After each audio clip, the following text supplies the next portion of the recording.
ay isang appointed son of God, di ba self-proclaimed si Kibuloy, appointed son of God daw. Abay, meron po guys, doon sa BGC, na nahuli, gumagamit nung in-interview. Ang sabi niya, I am the way, I am the truth, I am untouchable, I am Jesus. Hindi daw siya appointed son of God, kundi siya daw po si Jesus. So bakit nga ba natin to na i-topic ngayon? Kasi nga 'di ba nung isa kong topic kanina, sinabi ni Moon Tulfo kung nakagamit nga ba ng fentanyl itong si Kibuloy. Kasi guys, karamihan sa mga gumagamit iba na yung takbo ng pag-iisip. To the point na, 'di ba, sinabi nga ni Kibuloy, siya daw ang huling pipirma para sa kaligtasan ng mundo. The fact na sinabi niya na hawak niya daw yung mga kaluluwa natin. The fact na sinabi niya na siya daw po ang nagpa-stop ng ABS-CBN, siya daw po ang nagpa-stop ng pandemic, ng lindol, 'di ba? Kaya nga sinabi niya ni Moon Tulfo na nakagamit nga ba itong si Kibuloy ng fentanyl kasi iba-iba na po ang kanyang sinasabi. So ngayon guys, ito po yung isa sa patunay na talagang meron pong epekto ang paggamit ng kung anumang klase ng gamot na yan. Kasi tingnan nyo, itong ipapanood kong video sa inyo guys, mas malala pa to kay Kibuloy. Kung si Kibuloy, appointed son of God, ngayon ito, si Jesus na. Siya na daw ang Jesus. So ngayon, panoodin natin tong video. Ikaw? Gumamit ka ngayon? Oo. Wala naman siya amats eh. CBD siya eh. Ano yung CBD pa kayo? Research mo. Nung nagmamaneho ka, gumagamit ka rin. Gumagamit? Oo. Hindi ako tumitigil gumamit. Gumagamit ako araw-araw. Pagising ko hanggang matulog ako, kahit tumatay ako, gumagamit ako. Guys take note. Sabi niya gumagamit daw siya. O yan take note, gumagamit daw siya. So ngayon guys, tingnan natin kung ano pa yung kanyang next na sasabihin at talagang masyashock kayo sa kanyang sinabi. Sinabi mo hindi ka daw pwedeng huliin dahil anong dahilan? Bakit? Because under the law, under the law of God sa Bible, you cannot touch me. I am God, I am Jesus Christ. Rinig nyo? I am God. I am Jesus Christ. So ngayon may nagtanong dito guys. Pakinggan nyo yung tanong. You're the son of God? Yes. No. I am God in flesh. Di ba may nagtanong, you're the son of God? No. I am God. I am Jesus in flesh. Talaga, Nax, iba talaga yung tama ng gumagamit, no? Nagiging talagang inaagaw na nila yung Holy Week pa naman ngayon. Tarantado talaga itong mga taong to. Diyos ko po. Paano mo nasabi, sir? Ha? Paano mo nasabi na you're a God? I am untouchable. Pero sir, ano masasabi niyo? Pinasasan na kayo ngayon. This is illegal. Kasi? You have nothing against me. You cannot touch me. I am Jesus Christ. Sir, ano ba? Lahat kayo, lahat ng kaluluwa nyo akin.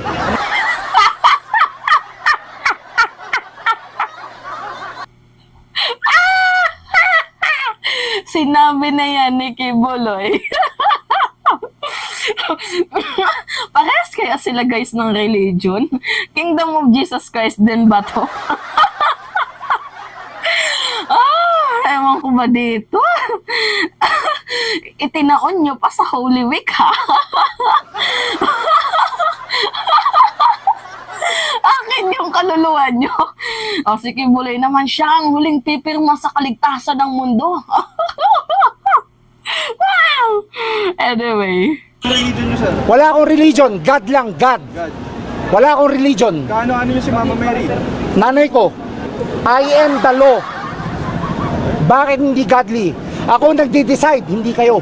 Amen. May nag-amen.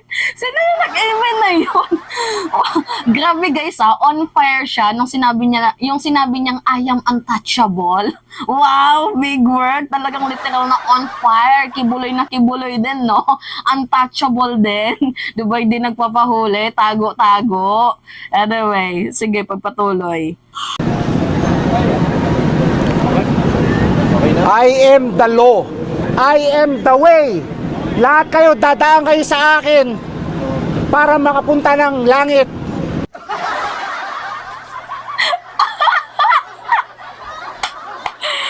Sinabi na din yan ni Kibuloy, guys, na sinabi din yan ni Kibuloy, guys. So, yan nga yung sinasabi ko sa inyo, na kaya nga itong si Montulfo, merong tabloid, merong balita. Ito nga, pakita ko sa inyo. Kibuloy, naka-fentanyl din ba? So, nagtatanong siya, which is yung para sa akin, nag-sink in sa utak ko na kapag ikaw ay gumagamit, talagang medyo high na high ang utak mo, na to the point na yung mga imposibleng bagay, nasasabi mo na, kiniklaim mo na kaya mong gawin. Katulad ng sinabi ni Kibuloy, 'di ba, na gusto niyo bang sunugin ko yung kaluluwa niyo sa sa impyerno? Kaya kong pindutin ang vibrator ng mundo. Kaya kong ipastop yung mga bagay-bagay. Pero yung pagpastop sa kanyang kaso, hindi niya magawa, 'di ba? Ito nga, mayroon niya akong video. Ano sabi niya? Panoodin niyo 'to, Play ko. Akong may-ari ng kaluluwa niyo. Akong may-ari ng sanlibutan ngayon. At sundin ninyo ang lahat ng sinasabi ko sa pamamagitan ng mga salita ng aking Ama. Kung hindi, may kalalagyan kayo. Igagatong ko rin kayo sa kalan ng impyerno.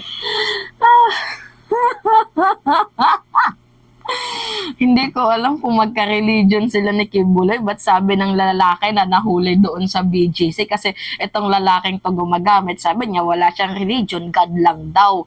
So ito na nga guys, na-relate lang natin kasi probably para sa akin, tingnan nyo naman guys yung pattern. Ang sabi dito sa balita, lalaking amindado na nagdodroga, na nag-iskandalo doon sa BGC, yan na nga yung title, pag-aamin niya na gumagamit daw po siya. Which is, iba talaga guys yung epekto ng mga gumagamit. 'Di ba? Iba yung epekto ng gumagamit to the point na yung mga bagay na hindi naman kayang gawin, feeling nila sa sarili nila, kaya nila.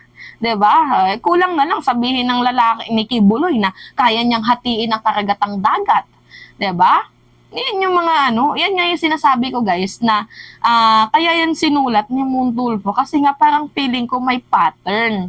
'Di ba? Kaya niya nasabi na ka-fentanyl nga ba itong si Kibuloy kasi yung kanyang mga pinagsasabi to, 'di ba? Sabi niya nga siya nagpahinto ng ng ABS-CBN, siya nagpahinto ng traffic sa EDSA dahil nga nagka-pandemic, 'di ba? Siya daw nagpahinto din ng probinsyano, siya nagpa-stop ng mga lindol, siya daw pong huling pipirma sa ng mga tao, kaligtasan ng mga tao sa mundo.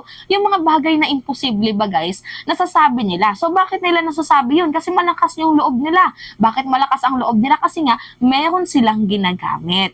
'Di ba? Na parang hindi na sila nahihiya sa kanilang mga pinagsasabi. Parang memes na to guys eh.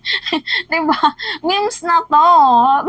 Hindi na to malilimutan ng mga tao na itong si Kibuloy, tarantado to. Sinabi niya na siya daw po magliligtas sa kaluluwa ng mga tao. Ito naman, yung lalaking nagskandalo dun sa BGC, siya daw po guys, si Jesus.